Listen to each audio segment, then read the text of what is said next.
Nos encontramos en el Instituto Geológico y Minero de España, más concretamente en su Museo Geominero, uno de los más importantes museos geológico-mineros del mundo, por la calidad de los minerales que se encuentran aquí depositados, que podéis ver cuando queráis. Estas son muestras de los minerales que se extraen de las minas de toda España y del resto del mundo.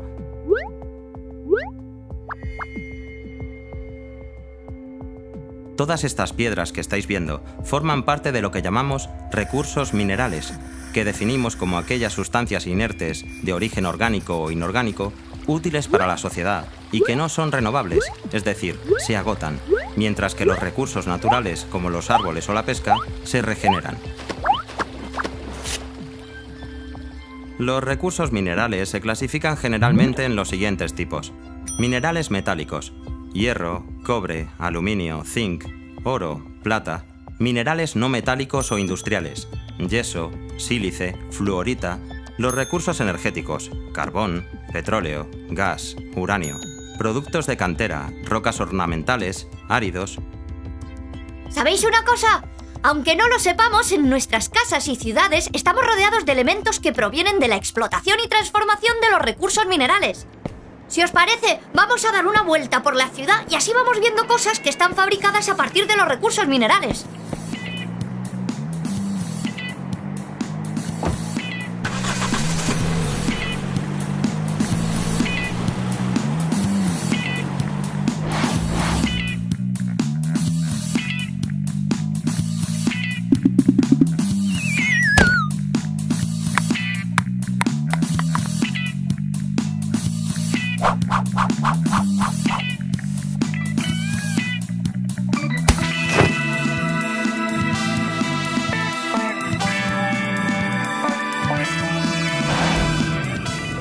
Iremos en coche porque así lo vemos todo mejor y más rápido, pero antes llenaremos el depósito de gasolina.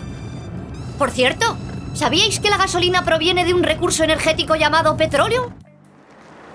El petróleo es uno de los recursos energéticos más importantes utilizados por el hombre porque de él se obtienen multitud de productos. Por ejemplo, todas las cosas de plástico que utilizamos a diario están fabricadas a partir del petróleo. También los lubricantes para nuestros coches, muchos de los tejidos que usamos, las pinturas de nuestras casas. A partir del petróleo se obtienen más de 2000 productos que son útiles para la sociedad. ¿Y sabéis de dónde se saca el petróleo?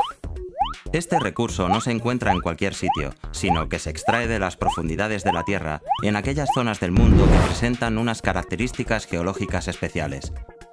El petróleo se localiza en unas rocas denominadas rocas almacén, y es como si estuviera atrapado en el interior de la Tierra, en los poros de las rocas. La explotación del petróleo se puede realizar tanto desde tierra como desde mar. Una vez que se encuentra la roca almacén, se realizan sondeos de explotación. Consiste en perforar el terreno con un taladro gigante hasta 4 o 5 kilómetros de profundidad. Cuando se llevan muchos metros de perforación, se produce la salida a presión de un líquido negro que indica que, por fin, hemos encontrado petróleo. A partir de ese momento, se perforan muchos más pozos y se tiene lo que se llama un campo petrolífero.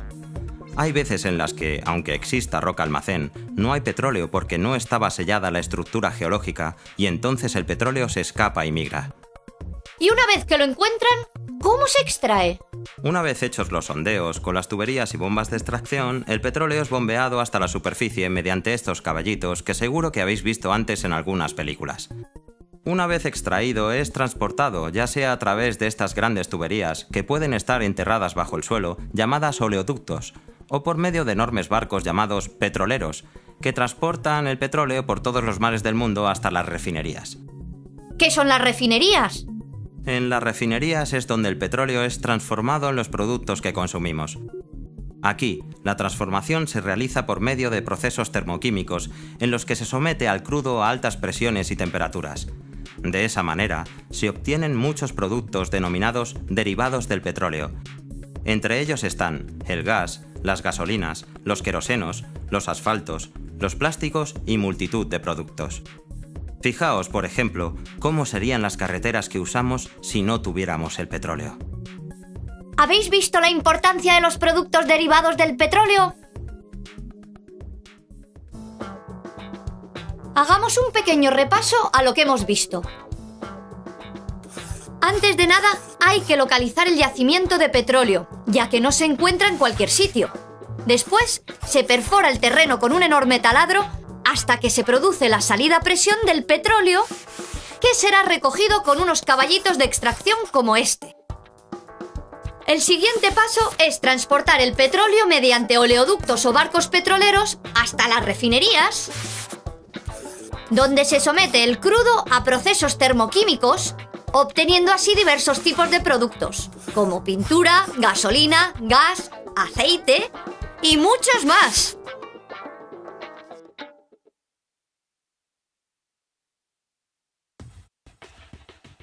El petróleo es uno de los pilares del mundo moderno, pero hay otros recursos minerales igual de importantes como por ejemplo el hierro, del que, tras ser tratado en las acererías, obtenemos el acero, material utilizado en muchas de las cosas que nos rodean y usamos diariamente. Como por ejemplo, casi todos los elementos que participan en la explotación del petróleo que acabamos de ver. Desde la extracción hasta el refino, están hechos de acero. Las plataformas y sondeos, los oleoductos, los barcos, los componentes de las refinerías y muchos más. Mira, Piqueto, ¿ves la estructura de ese edificio? ¿Es de hierro? Casi, es acero. ¿Y cómo se obtiene el acero? Bien, para obtener el acero, como siempre, lo primero es hacer una investigación geológico-minera para encontrar el recurso minero. En nuestro caso, rocas que tengan hierro como la magnetita, para después extraerlo y tratarlo en la mina, ya sea subterránea o a cielo abierto, en cuyo caso se llama corta minera. Una vez que el mineral de hierro ha sido extraído en la mina y tratado en la planta, es transportado a las fundiciones o altos hornos como este. En el alto horno se introduce el mineral de hierro machacado con caliza y mezclado junto con coque, que es un carbón cuya combustión permite elevar la temperatura del proceso hasta 1500 grados centígrados. Es necesario también introducir aire precalentado para facilitar la combustión. Al final del proceso tendremos lo que se llama arrabio o hierro líquido de primera fusión, que es recogido en estos torpedos para transportarlos en estas cucharas a la acería en la que será tratado en el convertidor, añadiéndole chatarra para convertir el arrabio en acero al inyectar oxígeno durante 30 minutos y temperaturas de 1700 grados. Y es transformado en acero, siendo luego laminado en el proceso de colada continua para obtener multitud de productos, desde los de uso doméstico como cacerolas, radiadores, hojas de afeitar, hasta multitud de máquinas, trenes, barcos, excavadoras, hormigoneras, carrocerías de coches y otras muchas más cosas que no vemos, pero que son totalmente necesarias para la industria de la construcción y las obras públicas, edificios, puentes, túneles, etc. En definitiva, muy pocas cosas en el mundo se fabrican, procesan o transportan sin utilizar acero. Vamos a recordar lo que acabamos de ver, ¿vale? Primero, hay que encontrar las rocas que contengan hierro en la mina, ya sea a cielo abierto o subterránea. Una vez que ha sido extraído, se transporta a las fundiciones o altos hornos, donde se mezcla con coque y otros fundentes. Elevando la temperatura del proceso hasta 1500 grados, conseguimos el arrabio o hierro líquido, que tras ser tratado se convertirá en el acero que vemos en multitud de productos y maquinaria, como camiones, trenes, etc.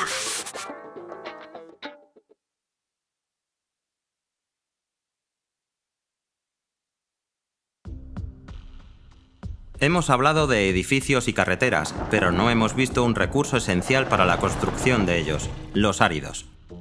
Mira, Piqueto, fíjate en esos montones de ahí. ¿Aquellos? Son arena y grava, ¿no? Efectivamente, son los áridos. ¿Y qué son los áridos? Los áridos son materiales minerales, sólidos e inertes que se usan para la fabricación de productos artificiales resistentes. De este modo, mezclados con el agua, el cemento o el alquitrán, forman el asfalto con el que se hacen carreteras, o el hormigón, que se usa para la construcción de los edificios, puentes, puertos y demás. Los áridos son materiales de muy diversas medidas que, en su uso normal, pueden estar comprendidos entre un tamaño casi impalpable como la harina y fragmentos mayores de hasta varios metros cúbicos, que se utilizan para escolleras y rellenos. También son materias primas para la industria: cemento, arenas para filtros, cargas, micronizados, etc. Aunque el tamaño más normal es de 2 o 3 centímetros, usado para diversas construcciones. ¿Cuáles son los áridos más comunes? Los áridos naturales son los más comunes y se obtienen directamente a partir de depósitos no consolidados de arenas y gravas, las denominadas graveras que están junto a los ríos. Otra forma de obtenerlos es en las canteras, mediante la trituración de rocas duras como el granito, las cuarcitas o las calizas. Actualmente se está empezando a utilizar un nuevo tipo de áridos, los reciclados, procedentes de obras y edificios.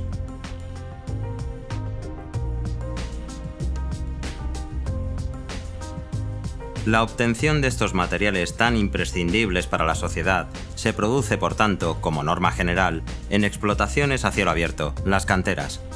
Existen distintas formas de extraer los áridos según la forma de presentación de los depósitos. Pero hace falta una maquinaria especial para extraerlos, ¿verdad? Si, por ejemplo, tenemos la roca desagregada o suelta, solo necesitamos una pala cargadora y un transporte. En cambio, si el depósito es de roca compacta, previamente hay que reducir el tamaño mediante voladuras con explosivos, hasta llegar a tamaños más pequeños con maquinaria especial. Es reducido en molinos de mandíbulas, de bolas o de barras. Después, se procede a su clasificación por tamaños mediante cribas, según la demanda del mercado. Más tarde se procede a su limpiado, es decir, libramos al árido de todas las partículas que no son útiles: barro, polvo, lodos, etc. ¡Ajá! Pero en la construcción se usa mezclado con otros materiales. Así es. Mira el material que envuelve esas barras de acero. Es hormigón. Es una mezcla de árido, cemento, arena y agua que cuando fragua se hace muy duro y resistente. Como esos edificios, ¿ves? También hay unos áridos que son muy resistentes pero pesan poco. Se les llama áridos ligeros, como la perlita. Se utilizan para hacer estructuras resistentes a la vez que ligeras. Otra mezcla con los áridos, que seguro has visto, es el asfalto, con el que se hacen las carreteras. Este se compone de áridos y alquitrán, que es un derivado del petróleo. Mira, Piqueto, de esa cantera ya se han extraído todos los áridos que había. ¡Anda! ¿Y esto se queda así? ¿Con estos agujeros? No, hombre. Ahora, como en todos los trabajos de minería, una vez terminada la extracción del mineral, es obligatorio restaurar el terreno. Pero eso ya lo veremos más adelante.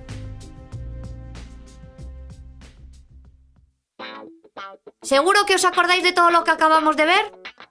Vamos a repasarlo por si acaso. Los áridos son minerales que, una vez mezclados con otros, dan lugar a materiales muy útiles en la construcción. Se obtienen en graveras cuando los depósitos se encuentran sueltos, o en las canteras si no es así. En las graveras solo necesitamos una pala cargadora y un transporte.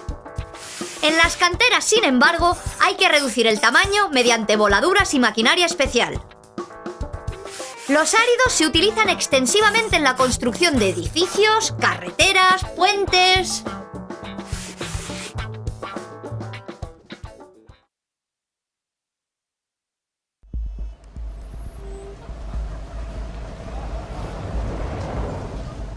¿Entonces todos los edificios se hacen con acero y derivados de los áridos? Sí, pero además se utilizan muchos más recursos minerales para hacer una construcción así. Fíjate en ese otro edificio. ¡Anda! ¡Esto también está hecho de cristal! No, no es cristal, es vidrio, que es parecido. ¿Pero cuál es la materia prima de la que está hecho el vidrio? La materia prima del vidrio es la arena de cuarzo o sílice, que se extrae de canteras como esta. Es como la arena que estamos pisando en la playa. ¿Y una vez extraída, ya se puede usar? Antes de poder utilizarla, es necesario eliminar las impurezas con varios procesos de lavado y filtrado en estas plantas de tratamiento. Aquí vemos cómo se separa la sílice de otro recurso mineral que es feldespato, que se usará en la industria cerámica mediante un proceso llamado flotación. A partir de aquí ya tenemos la sílice casi pura. El siguiente paso es mezclar la sílice con carbonatos y otros fundentes que mejorarán la calidad del futuro vidrio. La parte más importante del proceso se lleva a cabo en estos grandes hornos en los que se fundirán la sílice con otros aditivos a temperaturas alrededor de los 1200 grados centígrados, creando una masa líquida incandescente que, tras ser moldeada y enfriada, dará lugar al vidrio en las diversas formas que lo conocemos. ¿Y todos los tipos de vidrios se fabrican de la misma forma? Dependiendo de si el tipo de vidrio que queremos conseguir es plano, como el de una ventana, o curvo, como el de una botella, tenemos dos procesos de fabricación muy diferentes. Veamos primero cómo se hace el vidrio plano. La masa de vidrio fundido, aproximadamente a 1200 grados centígrados, se vierte del horno a un baño de estaño fundido. Este procedimiento se denomina float, porque la masa de sílice flota sobre el estaño extendiéndose de forma controlada y uniforme. ¿Y cómo se hace para controlar el grosor de cada plancha? Hay dos factores que lo controlan: la velocidad con la que cae al baño la colada fundida y estos rodillos dentados que se encuentran en los laterales de la piscina de estaño. Si se cierran, aumenta el grosor, mientras que si se abren, el vidrio saldrá más fino. Tras enfriarse a lo largo de unos 100 metros, la lámina de vidrio aparece a temperatura ambiente desde los 800 grados de salida del horno hasta los 80 grados finales. ¡Claro! Y el vidrio flota sobre el estaño porque es menos denso, igual que pasa con el aceite y el agua. ¿Todos los vidrios planos son iguales? No, hay algunos diferentes, como los vidrios de seguridad. Están formados por dos o más placas de vidrio, entre las que se unen varias láminas de poliuretano, que es un plástico especial que hace de separación. El proceso de fabricación de este vidrio es muy delicado. Primero se coloca una lámina de vidrio. A continuación, encima, otra de poliuretano y encima otra más de vidrio, para después pegarlos y quitarle todo el aire posible con unos rodillos gigantes. El proceso finaliza cuando se meten en una máquina llamada autoclave, donde se someten a mucha temperatura y una presión 10 veces superior a la normal, uniéndose y dándole el aspecto de un solo cristal. Otra variedad son los espejos, formados de un vidrio plano en el que impregnamos una fina película de plata en una de sus caras. Tras protegerlo con varias capas de pintura, quedará listo para que te mires en él cada día. Pero